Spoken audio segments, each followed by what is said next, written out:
अपना ससुरा के हाल तू बतावे सखी, अपना ससुरा के हाल तू बतावे सखी।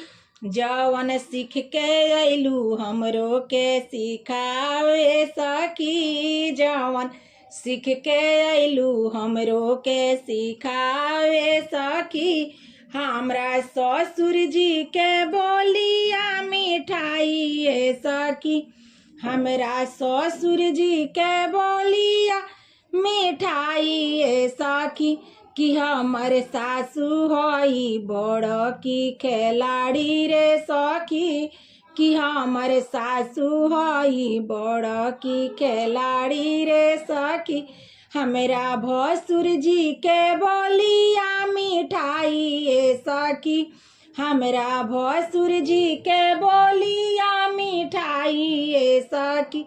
कि हमर गोतिन हई लाल मरचाई सखी, कि हमर गोतिन हई लाल मरचाई सखी।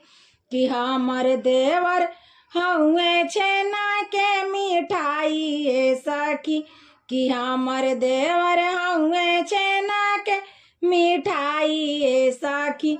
कि हमर नंदी आम के खटाई सखी, कि हमर नंदी आम के खटाई सखी।